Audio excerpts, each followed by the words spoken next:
Olá, seja muito bem-vindo ao episódio do podcast No Agro Pode. É uma honra estar aqui produzindo esse conteúdo que traz experiências, relacionamento e principalmente vivência de quem é empresário, produtor rural. E a gente vai trazer aqui muitas experiências para você conhecer. Por isso, hoje a gente recebe aqui o Paulo Nascimento Filho, que é inclusive pecuarista, referência aí há muitos anos na produção de carne bovina, né, Paulo? Seja bem-vindo. Ok, obrigado, né, boa tarde, né. Obrigado aí, para nós é uma honra, uma satisfação, um orgulho grande, né, de ter esse convite aqui para participar com você aqui, né, no podcast com vocês. E estamos aí à disposição, né, para a gente trocar ideia, a gente aprender junto, né, passar um pouquinho, né, do nosso conhecimento aí e interagir com vocês aí. Para Bacana. nós é um prazer grande. É uma satisfação a gente poder receber você, principalmente que tem uma história já, não só eu falei da pecuária, né, mas vocês têm uma história em toda a cadeia produtiva do agro, desde o início lá do boizinho, do garrote, até a peça final, aquela peça de exportação que está no mercado internacional. Conta um pouquinho pra gente como é que começou isso. Isso, na verdade a gente fez até meio um caminho, assim, um pouco, contrário, né. Na verdade a gente começou lá da família nossa ali, nós estamos baseado ali na região do Triângulo Mineiro, né. Hoje no Pontal do Triângulo Mineiro, na cidade de Capinópolis, divisa de Minas com Goiás e no Vale do Rio Paranaíba, na barranca do Rio Paranaíba ali. Então a gente veio da época dos meus avós, né, que está indo aí já praticamente 80 anos na região. Foram na época lá abrir lavoura de arroz, era coisa muito pequena, né. E depois meu pai voltou para a região de Capinópolis, depois teve uma época que eles voltaram para Uberlândia, depois meu pai voltou para Capinópolis de novo, né, para trabalhar na área ali comprando grãos, comprando cereais ali. E a gente, quando eu falo caminho inverso, caminho contrário, porque nós viemos da agricultura, né, do comércio, da agricultura, para depois entrar na pecuária, e depois na pecuária intensiva, né.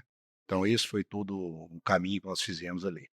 E vocês começaram pequenininho, como que foi esse início, assim? O seu pai já tinha algumas cabeças de gado, começou com vaca leiteira, como é que foi esse processo? Sim, a gente começou pequeno, né, antes um pouco, igual eu falei, né, a gente da parte minha avó com meu pai na parte de açougue, depois foi para a parte de transporte, né. Capinópolis é uma região, assim, que é considerada uma das melhores terras do mundo, né, no Vale do Rio Paranaíba ali. No início da década de 70, a Cargill estabeleceu ali uma unidade de produção de sementes, né, e a gente começou a transportar para eles também.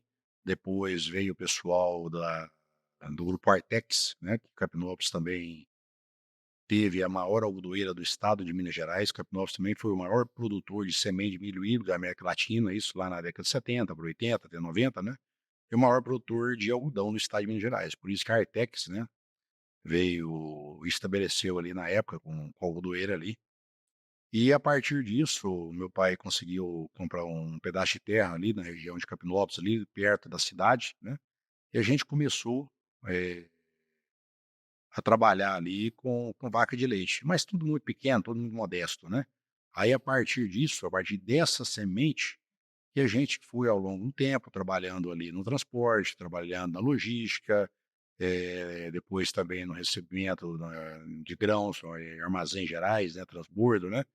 A gente foi trabalhando com isso e aumentando ali um pouco da parte da pecuária no leite. E chegou um determinado momento que a gente passou também a trabalhar, também em escala bem pequena, modesta, com boi, com carne, né. E a partir disso aí a gente foi evoluindo, né. E é um trabalho constante, né, sempre é um trabalho de evolução, né. A gente pode dizer que seu pai era um empreendedor nato, né, porque ele viu uma oportunidade que na cidade haviam várias empresas já de olho ali, e ele viu uma oportunidade, ele foi lá e comprou um caminhãozinho e começou fazendo transporte, mas mesmo Isso. assim ele investiu na pecuária também. Isso aí.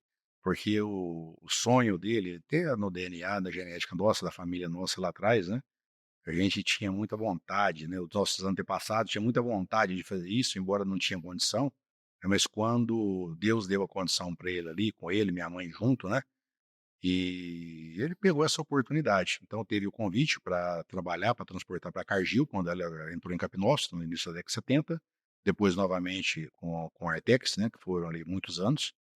E a partir disso, partiu para pedacinho de terra, vaca leiteira, a partir da vaca leiteira foi melhorando, depois para o boi, E aí eu acho que a gente pode falar agora onde a gente mais, maximizou o nosso trabalho, né, fazendo todo esse trabalho da parte até inversa, e aí a gente foi para a produção também de soja, a gente foi para a produção de milho, a gente foi para a produção de algodão também, né, para a produção de sorgo, né, Capinópolis hoje ainda é a segunda maior produção de sorgo do estado de Minas Gerais. E a gente fez essa sinergia aí com a produção de carne, E você desde pequenininho estava lá no meio acompanhando esse desde processo, a pequeno. evolução. Como é que foi esse início, assim, qual que é a sua memória de infância, por exemplo? Vaca leiteira, vaca leiteira. Nós começamos, na verdade, uma terra pequena que meu pai comprou ali no fundo de Capinópolis com 5 vacas leiteiras. Nós começamos, e aí depois melhorou um pouquinho, foi ali para 40, comprou 40 novilhas, depois virou 40 vacas, e a gente acompanhava aquilo ali desde criança, final de semana ia para lá, né, e durante final de tarde também, algum feriado, alguma coisa, a gente ia, mas era tudo muito muito, assim, muito rústico, muito modesto, né, modesto. Eh, tirava leite na mão mesmo, né, ali Capinópolis já tinha um ponto de recebimento da Nestlé, né, colocava o leite ali no tambor, levava na carrocinha de burro, levava lá, entregava, depois voltava, né. E isso foi o começo, é a semente que foi plantada ali, depois, graças a Deus, as coisas foi aumentando e o trabalho foi progredindo. E como é que você avalia esse crescimento? Ele foi, assim, empírico ou seu pai depois você também foi um curioso, estudioso, foi vendo as oportunidades? Porque a gente sabe que principalmente produção de carne é melhoramento genético e nem sempre isso estava ali à disposição, vocês tiveram que ir atrás, né. Como é que isso aconteceu? Verdade, isso aí foi um trabalho, assim, muito grande, sabe, foi um trabalho em conjunto. E como a nossa empresa é uma empresa, é um grupo familiar, então teve uma sinergia muito grande entre nós ali. Meu pai, minha mãe, nossa família é uma família pequena, meu pai, minha mãe, meu irmão Carlos Humberto, né, ele é mais novo do que eu, 2 anos, e eu também ali. Então a gente sempre gostou e logicamente meu pai ali como líder, como patriarca, né, minha mãe dando todo o apoio no back, a gente foi interagindo e a gente foi crescendo, né, a idade foi mais avançando, e a gente foi trabalhando junto ali, a gente foi procurando as coisas, procurando as melhorias, né, a parte genética, a parte de tecnologia, né, Capinópolis até hoje ainda tem um centro de pesquisa da Universidade Federal, de Viçosa, que é a CPET, isso deu um amparo, assim, para nós e para a região muito grande, né. Então, a gente aproveitou aquelas oportunidades que tinha ali. E a genética na época, ela era, eu não vou falar bem fraca, mas ela era mediana, né. A gente trabalhava muito ali na época com bezerro de vaca leiteira, né. Não era uma raça muito Não definida, era uma assim. raça muito definida, não era, se você te fazia ali do limão à limonada, né, não era uma raça bem definida para carne, né, mas você aproveitava ali. E depois o pessoal da cria, né, juntamente aí com a BCZ, né, fizeram um trabalho aí muito grande, um trabalho de excelência a nível de país, a nível de mundo, né.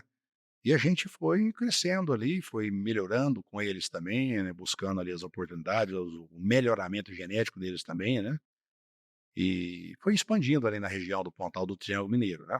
E hoje vocês dividem essa produção, né, entre Mato Grosso e Minas Gerais, né. Como é que Isso. isso acontece, essa Aí divisão? aí chegou num ponto que foi o seguinte, chegou num ponto no início da década de 90, ali no ano de 93. A gente já tinha incrementado Campinópolis, tinha comprado mais algumas áreas ali, a parte da pecuária, ela já estava assim, um tamanho mediano bom, né, e a gente precisava de fazer uma expansão. Então o que que nós fizemos? Na época nós conhecemos a região do Vale do Araguaia e do Xingu Mato-Grossense, né. Naquela época, aquela região era uma região de fronteira, que estava abrindo ainda na pecuária, né. Era 1.500 quilômetros de distância, 500 quilômetros de estrada de terra, o telefone mais perto era 350 quilômetros de distância, né. Muitos desafios só nessa sua fala aí. Isso, assim, era tudo por rádio amador, né. Mas por incrível que pareça, a coisa era muito dinâmica, a coisa funcionava, a coisa andava, porque todo mundo estava ali, todo mundo ia, ninguém ia lá para brincar, para passear, todo mundo ia para trabalhar e para tentar e para fazer a vida, né. Então essa sinergia que tinha na região também ali do Vale do Araguaia e do Xingu Mato Grossense, ela foi muito grande, Uma região né. próspera, então ela Muito, estava muito emergindo. próxima, emergindo. E a gente, como a gente já tinha, entre aspas, uma exigência muito grande na agricultura, porque igual eu te falei, Capinópolis está aí entre as 3 melhores terras do mundo, na barranca do Rio Paranaíba, do vale do Rio Paranaíba ali, né, divisa com Goiás. Então a nossa exigência para comprar outra área fora aí para outra região, ela acabava que ela ficava sendo grande também, né, porque você vindo de uma região igual Capinópolis ali, que chegou a ser o maior produtor de semente de milho da América Latina, o maior produtor de algodão, né, o grande produtor de soja, depois veio o sorgo, e a condição agronômica muito favorável, a condição de pluviometria nossa também no Triângulo Mineiro ali, no Pontal do Triângulo Mineiro muito boa. Vocês já estavam com um nível muito alto. Isso, a régua nossa já estava um pouco mais alta, né, a gente trabalhava assim com um pouco de exigência, né, já bem avançada. E quando a gente foi lá para essa região do Vale do Araguaia e do Xingu, quando nós chegamos naquela região, ela era puramente pecuária, ela já estava uma parte aberta, outra expansão, mas abrindo na pecuária ainda, né, no sistema ainda assim bem extensivo, né, mas a gente já viu aquilo ali, pensando muito além, muito no futuro, que aquilo ali no futuro ia ser, estou falando isso há 31 anos atrás, ia ser uma grande região na área de agricultura também. Vocês fizeram uma aposta, Uma então. aposta, entendeu? Uma aposta ali, né, logicamente calculada, né, os prós, os contras, os riscos, né, os desafios que tinha na época, tem até hoje, mas o que chegou, que é a região do Vale do Araguaia e do Xingu hoje, a gente eu até chamo lá, a pessoa chama o cinturão agropecuário do Vale do Araguaia e do Xingu Mato Grossense. É a maior fronteira em expansão do agro do mundo hoje. Então lá hoje, assim, quem conheceu aquilo lá na década de 60, 70, 80, depois a gente na década de 90, e trazendo para a realidade de hoje, é um negócio que para acreditar tem que ver. Eu falo que quando você atravessa o Araguaia para o outro lado ali, tem muitas coisas no Brasil que são grandes, né, com todo respeito, mas para lá acaba ficando pequeno, porque lá a dimensão é outra, né, é outro mundo, é outro universo, né, em condição de terra, em condição de clima, de escala mesmo. Então hoje, praticamente todas as multinacionais, as trades do mundo, né, elas estão lá nessa região do Vale do Araguaia e do Xingu, por exemplo, a ADM, a Glencore, a Cargill, Bunge, John Deere, Case, né, e por aí vai, né. E você teve a oportunidade de ver tudo isso na sua frente. Eu fiz parte, assim, Deus nos abençoou e eu tive a oportunidade de fazer parte. Quando eu falo eu com a minha família, tá, toda a nossa família, mas na época eu fiquei nesse projeto, porque a família não tinha condição de ir todo mundo para lá, cada um tinha que olhar um pouquinho de cada coisa, né, para cada lado, e no primeiro momento eu fiquei lá praticamente 8 anos direto, abrindo essa nova frente. E eu vi, né, acontecer, eu vi acontecer desde a abertura das áreas, né, depois com a pecuária extensiva e depois toda a transição, que eu acho que nós vamos falar dela aqui também, da implantação que nós fizemos lá e outros grupos fizeram também, no ano de 2014, para o projeto de integração lavoura, pecuária, armazenamento, logística, né. Então, na verdade, a gente fez o que é lá hoje, e veio de Capinópolis para lá, né, tem a sinergia muito grande entre as 2 regiões. A gente fala que o nosso negócio não é fazendas, o nosso negócio hoje é uma verdadeira agroindústria, né, a céu aberto. É, porque vocês estão em todo o processo, né, como você falou, vocês tiveram essa experiência da produção de milho, soja, sorgo, vocês estavam ali no polo, que era Capinópolis, que era um dos principais produtores, Isso. e vocês conseguiram integrar isso com o melhoramento genético. Isso, isso. A gente não trabalha com cria, né, a gente trabalha só com a recria e com a engorda, mas nós aproveitamos todo essa expertise, esse melhoramento que o pessoal da cria fez a nível de Brasil, né. E a BCZ ela é né, uma referência a nível mundial, né, que deu todo o suporte para isso acontecer, né. Então, para a gente fazer esse mapeamento, assim, para as pessoas entenderem, hoje no Xingu vocês têm a recria. Isso, aí o que que aconteceu? Aí nós abrimos essa fazenda lá no ano 93, 94, 95 e ficou na pecuária extensiva até o ano de 2013, né. E aí, logicamente, a terra vai degradando, né, a pecuária extensiva ela vai retirando ali, a fazenda vai enfraquecendo, né.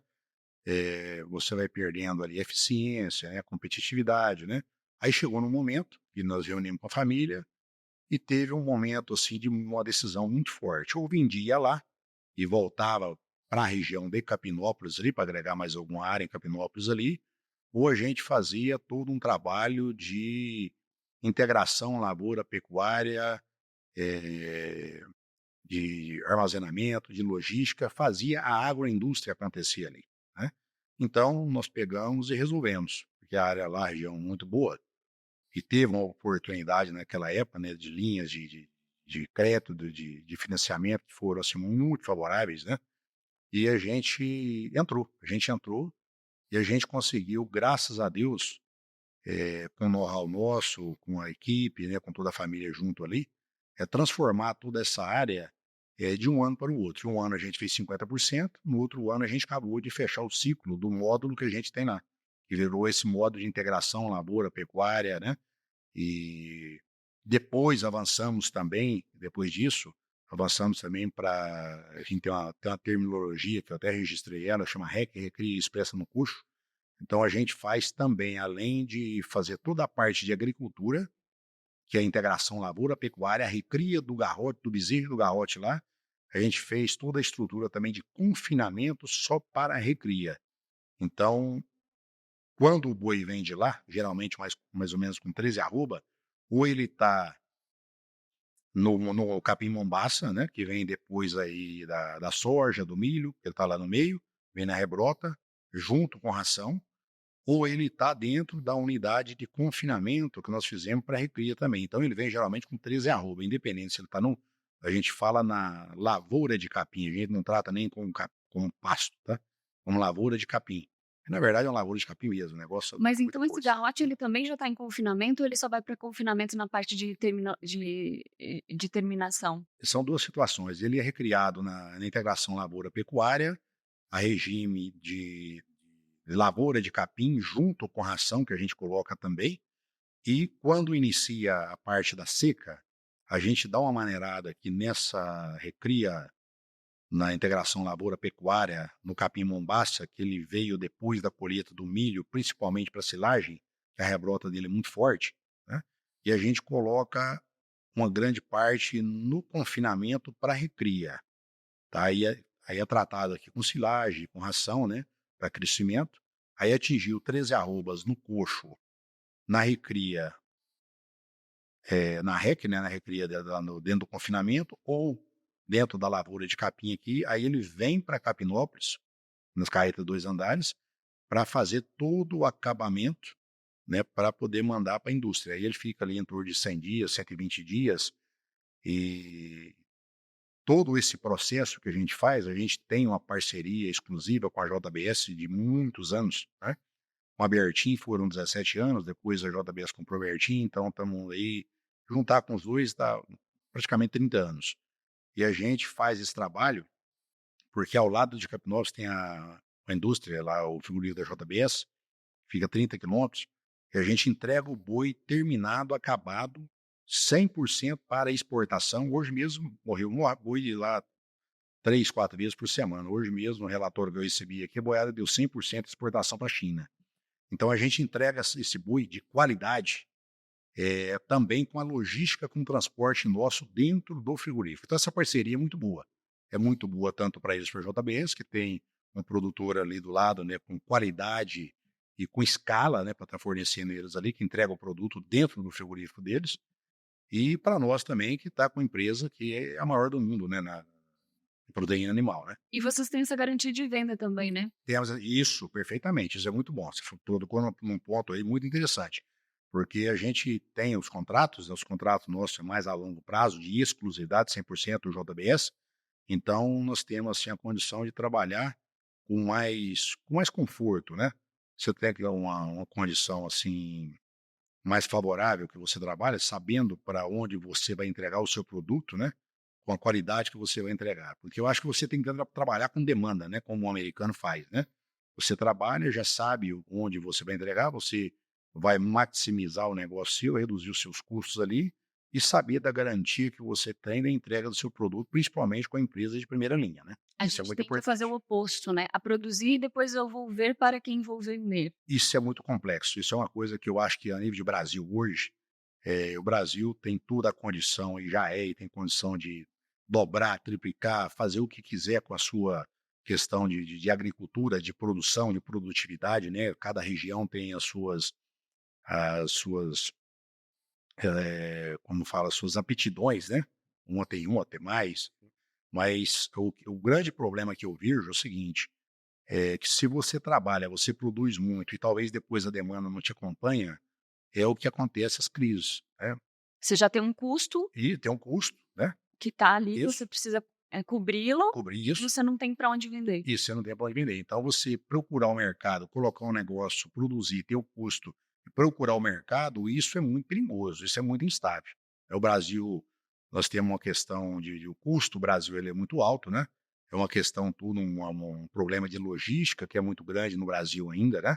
Se comparado com os outros países, com os Estados Unidos, por exemplo, a nossa capacidade de armazenagem é 50%, né? Você pega os Estados Unidos, 90% da logística americana ela é feita em cima de ferrovia e de hidrovia, né? A nossa está em cima da rodovia. Então, eu acho que você tem que juntar, né, falando aí nessa questão de logística, todo o complexo, todo o sistema intermodal, né, que você vai na parte eh, de ferrovias, né, na parte de hidrovias, na parte de rodoviária, que o caminhão ele trabalha até mais, ele dá viagens, né, menores, mas com maior quantidade, o motorista tem uma qualidade de vida melhor, está na casa dele, né, trabalha no raio ali 200, 300 quilômetros por dia, né? Então agrega valor nisso, entendeu? Ô Paulo, agora eu queria voltar um pouquinho, você falou que vocês desenvolveram esse REC, né, chama REC.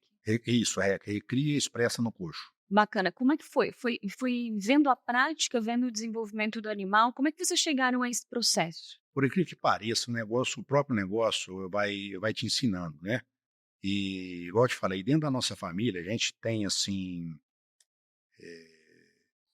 A gente tem eu não vou te falar, acredito, é alguma coisa assim, eu acho que é até um dom de Deus, sabe? Alguma coisa, lógico, com os acertos e com os erros, né? Com os aprendizados, né? Com os ensinamentos, as coisas ali acontecendo. E a gente vai vendo e procurando as oportunidades e tentando melhorar ela com os acertos e com os erros ali, dentro de todo aquele processo. Porque o que eu acho que é muito importante? Você maximizar a condição que você tem ali da sua do seu investimento que está imobilizado. O que é a terra? Você tem que tirar o máximo do mínimo. Você tem que produzir o máximo do mínimo com a terra, com os equipamentos, com as pessoas, né? Que eu falo, as pessoas, né? Os colaboradores da empresa. Para mim, o maior patrimônio que a empresa tem são as pessoas, né?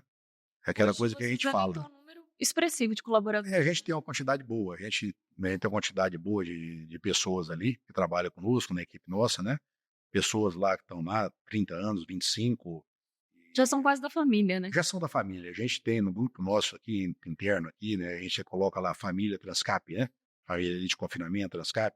E os filhos deles também já estão vindo, já estão inserindo dentro da empresa, da cultura da empresa ali, né? Que bacana. Então, tem toda nós temos na empresa nossa, nós temos a nossa holding familiar, né? Tem toda a parte de gestão, de treinamento, a parte de interação, né? Toda a parte de interação. E eu falo uma coisa que eu falo muito forte, é o seguinte: se você quer resolver qualquer problema dentro de uma empresa, eu sempre acompanhei muito a Abílio Diniz, né? Que para mim não, para o mundo todo, né? Uma Um grande referência, expoente, né? uma referência a nível mundial, né? Ele sempre falava uma coisa que são pessoas e processos, processos e pessoas. Se tiver alguma coisa errada no meio do caminho, aí você pode procurar que você vai achar ali. E não tem ninguém melhor para resolver uma situação dentro de uma empresa quando tem algum gargalo, alguns problemas, que logicamente todo dia tem, do que as próprias pessoas que trabalham ali Que estão ali dentro, sabe? vivenciando aquela Isso. E realidade, né? você tem que dar oportunidade, você tem que dar liberdade para você estar aprendendo junto, ensinando junto e errando também, porque na curva do aprendizado do ser humano, e principalmente no agro, porque o agro não é uma commodity, né? O agro não é 2 mais 2 são 4, né? O Tem agro, muitas são variáveis, né? muitas variáveis. Então a pessoa tem que ter a liberdade e tem que ter o direito de errar. Não é bom que ela erre uma coisa, talvez 2, 3, 4, 5 vezes, mas errar, pode errar 1000 vezes, né? Ou até, talvez até mais, igual todo mundo, a gente erra, eles erram, todo mundo é ser humano, né? Então eu acho que isso é muito importante você ter essa equipe coesa, sabe. E ter um norte, né, o pessoal saber para onde que a coisa quer ir, você sentar, direcionar, fazer reunião, né, o pessoal acreditar naquele trabalho ali, né, levar a Bíblia fala, né, todo trabalhador é digno do seu salário, né. Então levar o sustento para casa ali com honra, né, levar ali com orgulho, com satisfação, né, a família saber que a pessoa está saindo de manhã, está voltando à tarde, né. E está fazendo esse trabalho, e esse trabalho tem uma importância que ele abrange, no nosso caso hoje, né, ele abrange aí, logicamente, junto com a JBS na exportação, né, que a gente fornece para eles, que vai aí, leva produto para 165 países no mundo, né. A gente foi o primeiro grupo lá, 15 anos atrás, a ser certificado para exportação de carne para a União Europeia. E a gente sabe que o nível Depois de exigência é é altíssimo, né. muito alto, é muito alto, muito alto. Você tem que passar Muito nos alto. padrões Tudo sanitários, nos padrão padrões sanitário, tudo padrão de exigência, de certificação, né. A gente tem uma equipe também, assim, fenomenal, pessoal de ponta que faz isso, está conosco muitos anos, né. Você tem que estar totalmente certificado dentro do padrão internacional de produção, de sustentabilidade, de restabili rastreabilidade. rastreabilidade ali, né, que é fundamental, muito importante. Cada dia mais isso vai ser mais importante ainda, essa questão da parte ambiental, né, é fundamental. Quem não enquadrar dentro disso, não tiver dentro disso, vai estar fora de tudo isso aí, né. E uma das coisas que eu falei que eu queria falar, acabei esquecendo, é a condição de você trabalhar com gente, porque tudo é gente. Então, Uhum. se você não entende de gente, se você não entende do ser humano, você não vai dar conta de fazer nada, você não entende nada. É melhor ficar quieto, né. Então é mais ou menos isso aí que Ô é Paulo, o e nosso caminho. você analisando todo esse caminho que vocês fizeram, você acha que o principal sucesso, até para conseguir manter esse padrão, é justamente porque vocês produzem desde o sorgo lá, desde o início, o garrote, o milho, a ração, vocês fazem esse transporte, você acha que é por isso, porque vocês estão, em todas as pontas também? Eu creio, eu creio. Eu creio quando eu falo eu creio, eu tenho certeza disso. Porque como são muitas variáveis, você tem que ter, para você errar menos, né, você tem que ter uma total sinergia entre as coisas que você faz. Então você tem que ter um know-how, porque no agronegócio é o seguinte, no agronegócio o que eu vejo, eu até vejo grandes grupos, assim, até a nível de multinacionais que errou muito aí em algumas situações, o agronegócio não adianta você ter só o dinheiro para tocar ele. Se você tiver o dinheiro, mas não tiver o know-how, você não vai ter sucesso, né? Como a gente fala lá na roça, você vai quebrar, né? E se você tiver o know-how e talvez você não tiver o financeiro, você vai conseguir superar e você vai conseguir atingir o sucesso, né? Então você tem que ter todo esse conhecimento, esse know-how da agricultura, você tem que estar numa região que tem aptidão para aquilo que você precisa fazer, principalmente, na produção de grãos, né, que é a base de tudo, a alimentação ali, né, na parte do conhecimento na pecuária também, para você saber, comprar o bezerro, comprar o garrote, a genética, né, saber entender, né, aquilo ali, né. Eu falo que isso é praticamente como se fosse um diamante bruto para ser lapidado. Você tem que entender. Quem pega um diamante e não entende ele, você olha, você vê um cascalho na sua mão, você fala: "Mas isso aqui não é nada, isso é um cascalho". Mas a pessoa que vê e conhece, falou: "Opa, isso aqui é uma coisa Deixa eu extraordinária. cuidar. Deixa eu cuidar, É. eu vou lapidar, eu vou fazer isso aqui virar uma joia, né, e eu vou colocar isso no mercado". É importante demais da conta que você tenha a parceria com as grandes empresas, com as grandes multinacionais que te dá todo o suporte para você trabalhar, né, como nós falamos aqui no começo, né, para você entregar o seu produto já com a demanda, né, garantida, né. Lógico que o mercado tem seus altos e baixos, você vai, sobe, desce, o importante é que você faça uma média boa ali ao longo do tempo, né. Então Entre o custo de produção e o preço de isso, venda, né, para você isso, ter as contas equilibradas, isso, né. isso, isso aí, né. Lógico que não é fácil, né, são muito altos e baixos, mas se você tiver essa equação, se você tiver esse norte, mais esse conhecimento, esse know-how, eu acho que você vai conseguir errar menos. Talvez venham as crises, né, as dificuldades, você consegue passar por ela, na hora que a bonança chega, você consegue levantar um voo e mais alto um pouco, né. E a vida é isso, né, são, picos e vales, né. Tem o livro lá, né, são Com picos e vales, né. certeza, é. Então tá tudo inserido nisso aí. E um dos principais desafios é você conseguir se adaptar a essas oscilações, né, como Isso, você colocou. isso. Eu achei muito bacana você trazer isso de que é sobre pessoas, né, porque você não tem como estar lá hoje vocês estão abatendo cerca de 50.000 animais ano. Isso, a terminação de 50.000 anos, né, a gente faz uma recria, né, e essa recria expressa no coxo, junto com a integração lavoura-pecuária também, em torno aí de uns 30.000, número redondo, aí uns 30.000 por ano também. Então seria inviável, impossível, como você disse que vocês são uma família pequena, estar em todas as pontas, né, você realmente precisa de pessoas para que as coisas Isso, funcionem, e né. graças a Deus, a nossa região, quando eu falo nossa região ali do Pontal Triângulo Capinópolis, e a nossa região no Xingu também, né, a gente levou muita cultura nossa aqui do Triângulo Mineiro para lá e aproveitou de lá também. Então, graças a Deus, eu vou te falar uma coisa, quer dizer, a gente tem uma equipe, graças a Deus, muito coesa, muito abençoada, um pessoal muito dinâmico, muito trabalhador, né.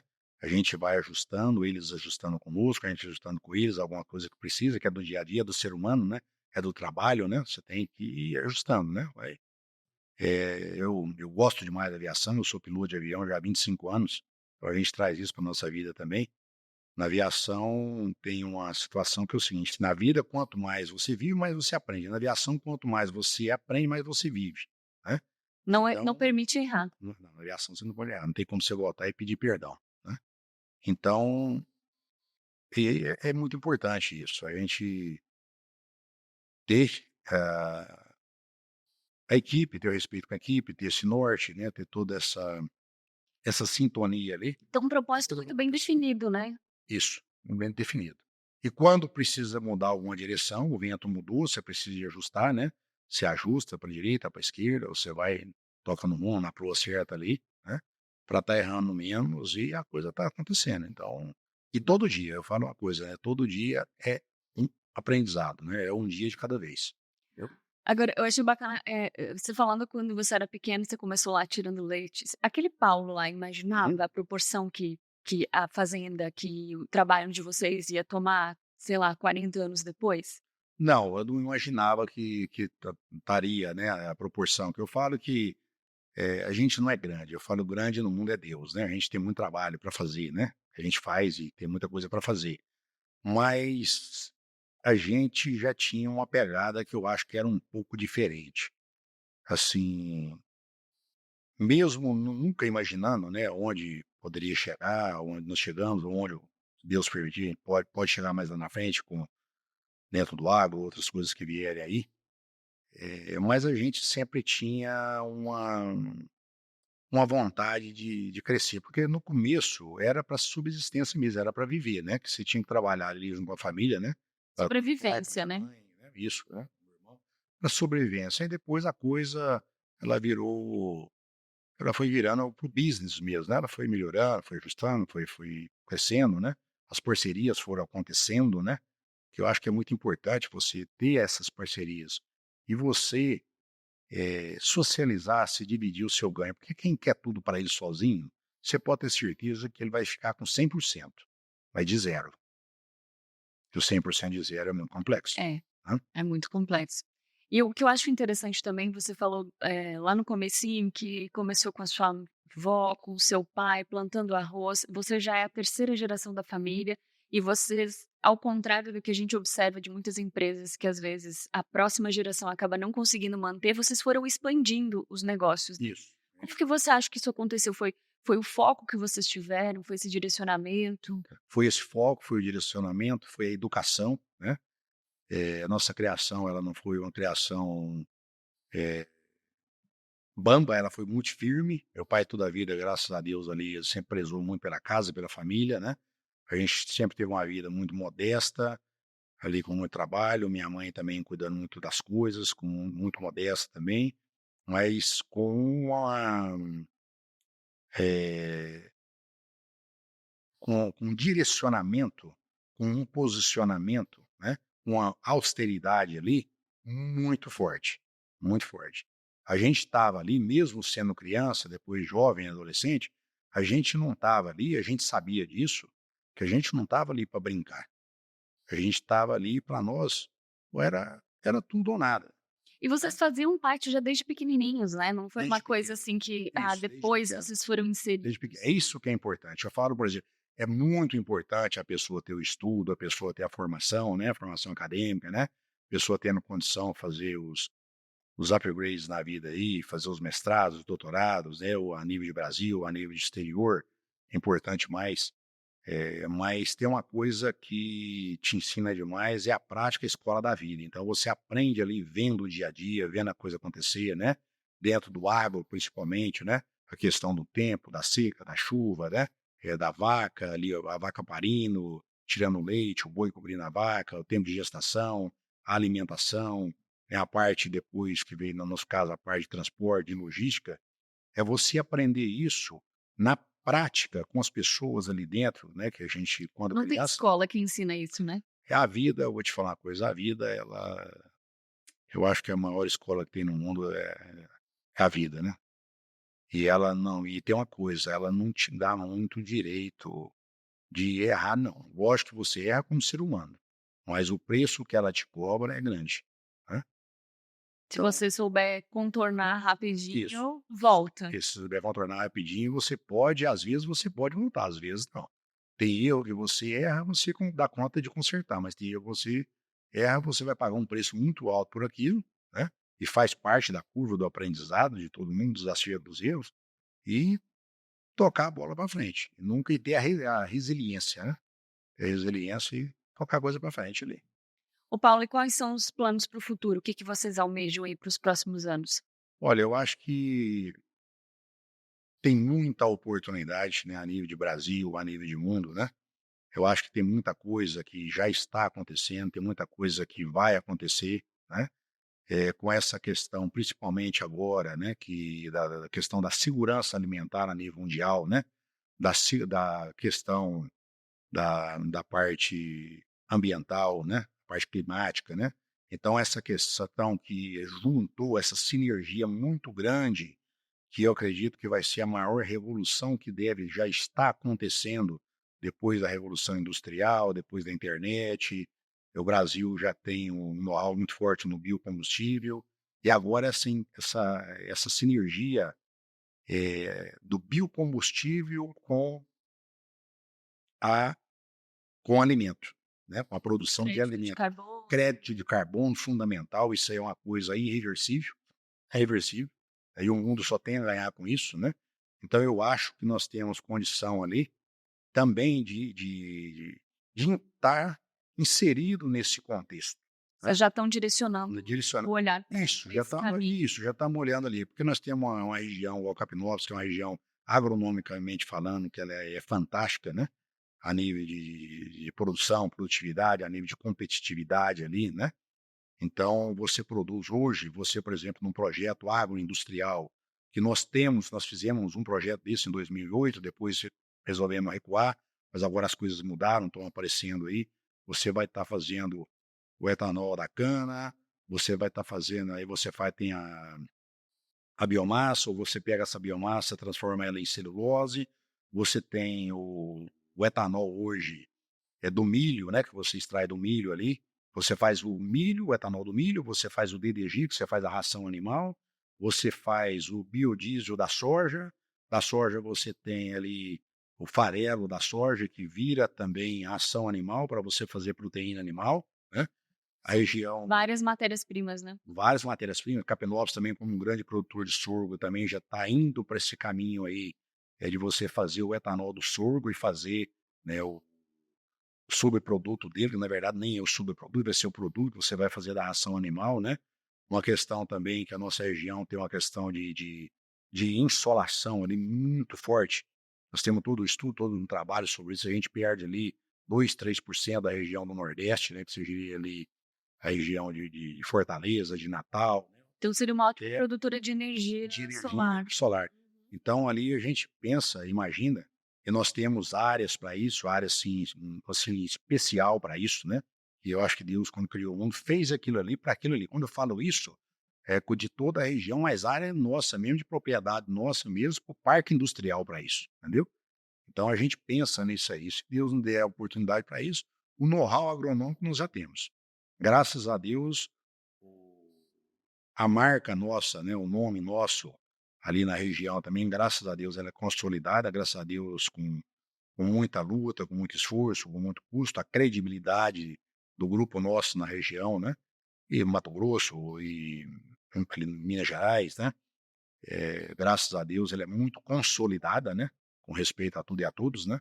Então eu acho que o próximo passo, vai ser isso aí, vai ser essa integração, essa sinergia da produção de bioenergia com a produção de alimentos. Que é o que você falou, né, de fazer mais com menos. Isso, fazer mais com Você menos. aproveita o mesmo produto e tem uma série de outros derivados. Isso, isso. Uma coisa que eu queria falar também, que nós temos na nossa região ali, nós temos um verdadeiro rio Mississippi, uma hidrovia do Mississippi, aqui no centro-oeste, no sudeste do Brasil. Ela começa aqui a 70 quilômetros aqui de Brasília, a gente passa muito em cima aqui, indo e voltando, aqui no Corumbá, no Lago de Corumbá. O Lago de Corumbá vai sair ali para um pouco para cima de Itumbiara, né, no Rio Paranaíba. E ali 99% é tudo navegável. Você precisa de fazer, lógico que quando eu falo, precisa a nível de governo, né? Fazer essa Precisa ser hidrovia uma ação saindo, federal. uma ação federal. Você saindo aqui, ligando praticamente Brasília, praticamente a São Paulo, e vai até Iembi, eu vou explicar como funciona isso rápido aqui. Você sai aqui de Corumbá, sai navegando, cai ali no Rio Paranaíba, antes de Tumbiara um pouco, faz reclusa na hidrelétrica de Itumbiara, desce, faz reclusa na hidrelétrica de Cachoeira Dourada, você sai no canal de São Simão, faz uma reclusa no canal de São Simão, isso tudo são hidrelétricas, né? E do canal de São Simão para baixo já está estabelecida a hidrovia Paraná-Tietê, entendeu? Que ela passa ali, ela no fundo de Araçatuba, eu até levei há uns anos atrás o presidente lá da hidrovia Paraná-Tietê, Carlos Farias, foi secretário de Desenvolvimento Econômico de Araçatuba, fez um trabalho excepcional lá, e você vai praticamente até dentro de São Paulo. Então você tem a Norte-Sul hoje, começou lá no governo do presidente Sarney, né, lá no início da década de 80, ela está hoje ligando ali, chegou já no canal São Simão. Então, se você fizer uma ligação do Avicinal saindo do canal São Simão, Itiutaba, Capinópolis, Canápolis, Tupaciguara, Araguari, você vai ligar Uberlândia, que está ligado a Santos. Você vai fazer todo esse complexo que os Estados Unidos têm ali da hidrovia do Mississippi, sai no Golfo do México ali. O Brasil tem isso aqui, dado por Deus. E O que tira esse falta fluxo da rodovia, né. desafoga a rodovia, você fica muito mais competitivo, você reduz muito o custo de produção, você maximiza o ganho, né, a socialização, o valor para todos os complexos intermodais, inclusive não, principalmente para o caminhão, para os caminhoneiros, né, que vão trabalhar ali com mais eficiência, com mais segurança, né, com mais conforto, né. Então a pessoa vai tirar o caminhão? Não, pelo contrário, você vai aumentar o serviço deles, né. É só pegar o modelo americano, guardar as devidas, proporções e trazer e implementar ele no Brasil, né. Então o Brasil vai agradecer isso e uma coisa, o mundo vai agradecer isso, que uma coisa que eu falo, o mundo tem pressa de encontrar isso aqui, mas encontrar isso aqui mais competitivo, porque a condição técnica, a condição agronômica, nós temos essa condição para fazer. E logicamente, né, toda empresa precisa de ter seu ganho. E a gente sabe que a população mundial está aumentando, então as pessoas Isso, precisam comer, você precisa isso, produzir isso. mais e mais quantidade, né. Eu acho que isso é um caminho que não tem volta, a gente precisa produzir mais comida. Precisa produzir mais comida e mais energia também, né. E principalmente a bioenergia sustentável, né. Hoje aí já com a demanda muito forte que está vindo também, já está muita tecnologia, o bioquerosene da aviação, né. É o quê? Tudo é do agro, tudo vem do agro aí. Imagina o tanto que isso não agrega para um país do tamanho continental, de várias aptidões, igual tem o Brasil, né. Então vai ajudar demais, mudar a qualidade de vida do Brasil como um todo, a qualidade de vida das pessoas, da família, mas isso de forma verdadeira, eu acho que não só na teoria. Se a gente não vê isso agora na nossa geração, pode ter certeza que as gerações vindouras aí vão ver isso. Isso é questão de necessidade mundial, não é nem de vontade, de Com precisão. certeza. Você observa esse caminho aqui, essa hidrovia, quando você está sobrevoando? Isso, a gente passa muito aqui, né? A gente vai na região nossa aqui, Triângulo Brasília aqui, Mato Grosso. Então, principal, eu conheço ela desde lá de São Paulo, já fiz essa viagem por cima para conhecimento mesmo. Então isso aqui igual a gente fala lá na roça, é caminho da roça nossa. A Caminho da gente roça. passa em cima e eu vejo aquilo ali e falo: "Meu Deus, tudo está na porta, Por que não isso, né? Como ninguém tá vendo Isso. isso? Eu já escutei isso, não sei se é fato ou alguma lenda, alguma conversa popular, que o próprio presidente Juscelino, na época, quando estabeleceu Brasília aqui no Planalto Central, ele já tinha essa visão. Eu já escutei história disso. Que ele Eu já visualizava. já visualizava isso, entendeu? Imagina você ter aqui uma entrovia com ferrovia, com transporte rodoviário, ligando a capital federal a Porto de Santos e São Paulo, né? É, até existe o projeto do Porto Seco também em Brasília, né, que ficou Pronto, abandonado por muito pronto. tempo e que acabou não. Imagina você com esse Porto Seco em Brasília, Uberlândia também tem essa situação do projeto, você fazendo essa interligação aí pelo complexo intermodal, ferrovia, hidrovia e o complexo rodoviário, é uma coisa, porque saber produzir, nós sabemos produzir. Tecnologia para produzir, nós temos tecnologia para produzir. Gente para produzir, nós temos gente para produzir. Nós precisamos de equacionar isso. Chamar o mundo, ó mundo, como é que é isso? Nós precisamos trabalhar, nós estamos aqui, nós podemos ser, como já somos, ou podemos ser mais, mas com eficiência, é, a mercearia e o supermercado do mundo. Né? Quem no mundo que protege mais, que tem um know-how e de proteção ambiental mais do que o Brasil? Vê o Código Florestal brasileiro, vê o próprio produtor, tanto É o mais dentro da, restritivo, né. dentro da propriedade rural dele, o tanto que ele trabalha, o tanto que ele preserva, né? Lógico que tem as exceções, mas as exceções vão sendo tiradas e tem que ser tirada mesmo.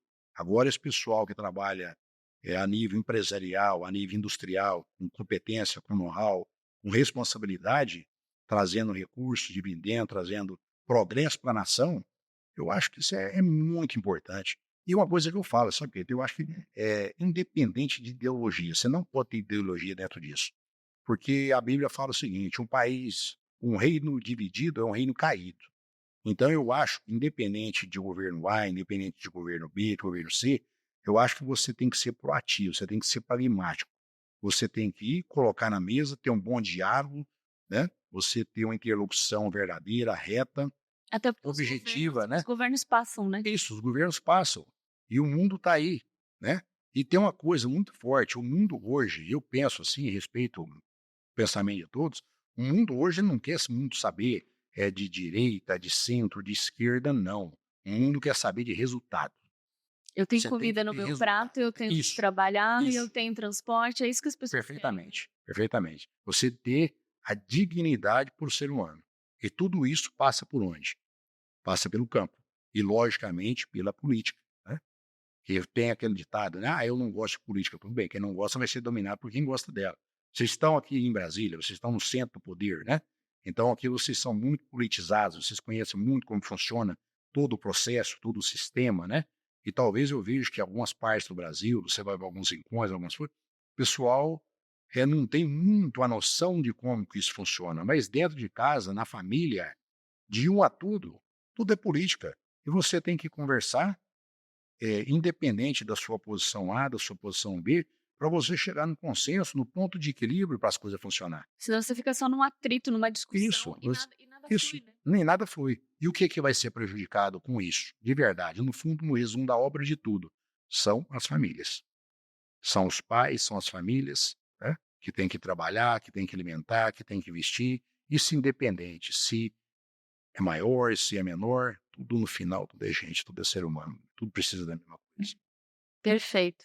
Nossa, que aula, Paulo, muito obrigada. Eu que Foi um isso, obrigado. Eu prazer agradeço. recebê-lo aqui.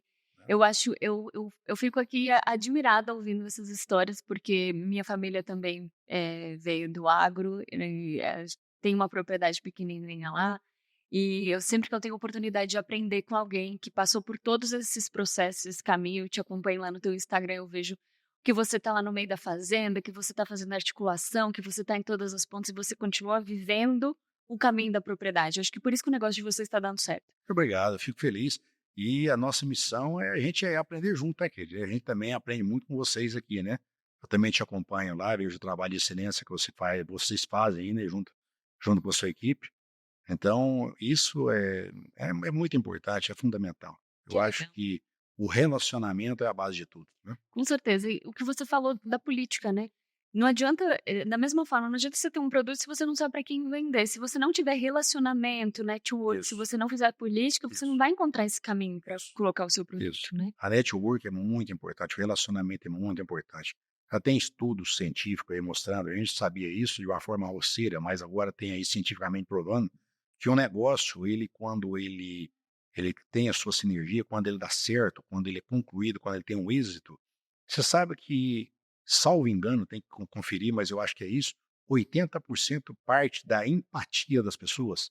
20% depois vem da questão comercial, da questão do ajuste, mas a empatia da pessoa, quando você encontra com a outra pessoa, a pessoa encontra você, empresas com empresas, pessoas com pessoas, se tem uma empatia boa, tem uma confiança, um bom relacionamento, a coisa flui.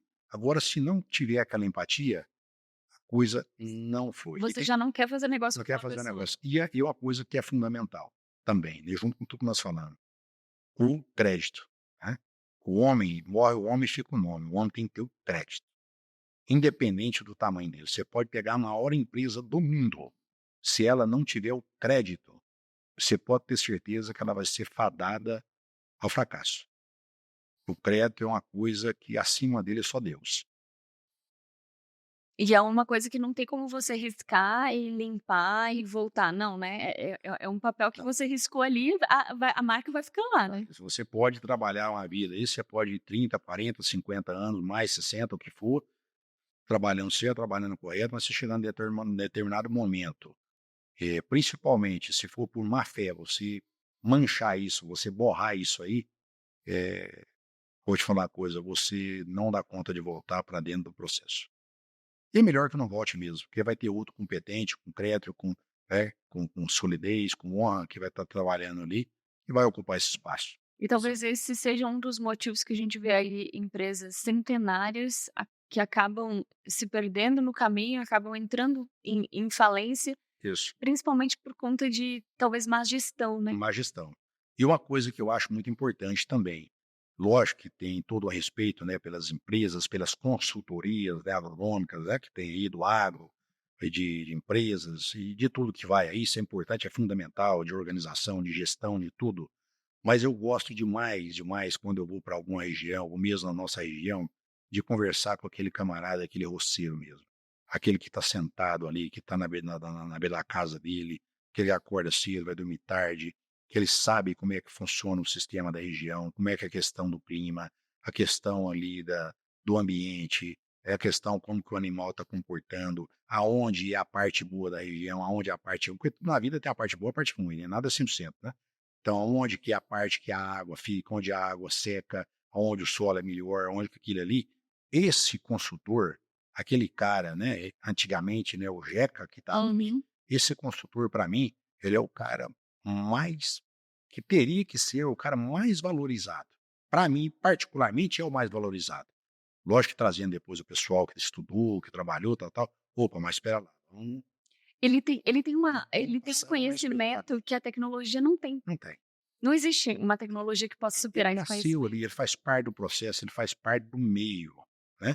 E uma coisa que você falou, né, importante não é o tamanho, né, você tem uma propriedade lá no Santa Catarina, né, Isso, né. em Santa Catarina é uma propriedade talvez menor, mas importante não é o tamanho, importante é o princípio, né. Você pega a maior árvore do mundo, né, da sequoia, né, a sementinha dela é desse tamanhozinho, né. Então talvez através de uma semente pequenininha vai virar uma floresta, né, já tá de uma coisa ali. E você precisa de ter essas pessoas, as pessoas que são ali da região, que nasceu, que está ali dentro, que conhece, e logicamente depois vir com as pessoas que estão com a tecnologia, com os estudos, né, com toda essa modernidade que o mundo tem aí, colocar isso a favor, né. Que bacana.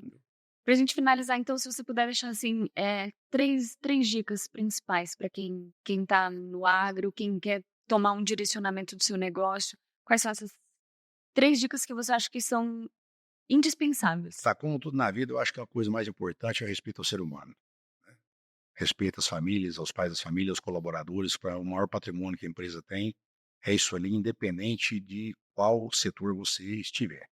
E no agro, eu vejo que você precisa de respeitar muito, eh, e ter a sabedoria, o conhecimento para tocar o que você se propõe a tocar em regiões que têm aptidão para aquilo. Aptidão agronômica, aptidão humana, a logística, porque igual nós falamos, o agronegócio ele não é uma ciência exata, e a gente vem vendo muito isso aí.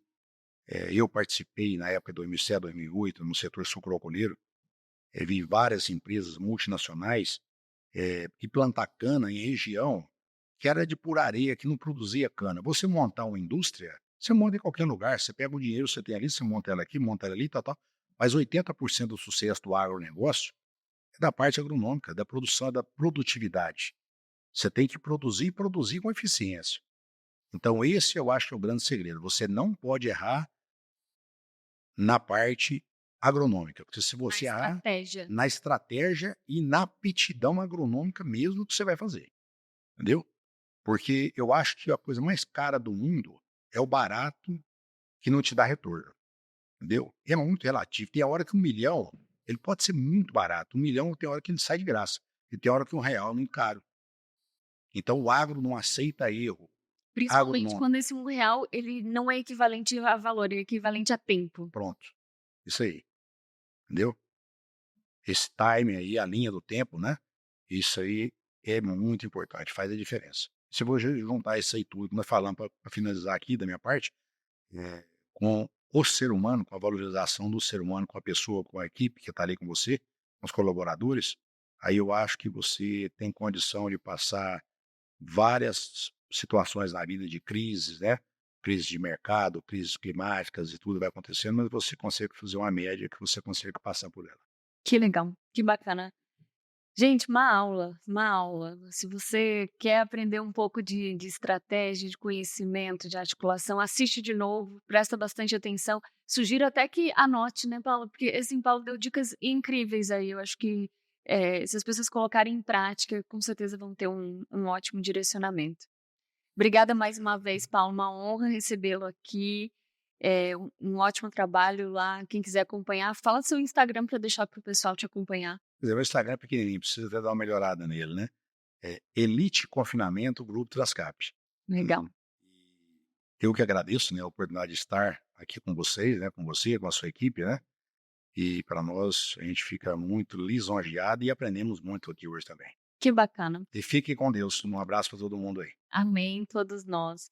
Gente, que aula, muito legal. Eu estou muito feliz de estar aqui, de estar aprendendo sempre e também de contribuir para que todo mundo possa aprender um pouquinho mais. A gente se vê no próximo episódio. Até mais! Este programa é um oferecimento de Viveiro Brasplante, semeando para alimentar o Brasil. Saiba mais em viveirobrasplante.com.br.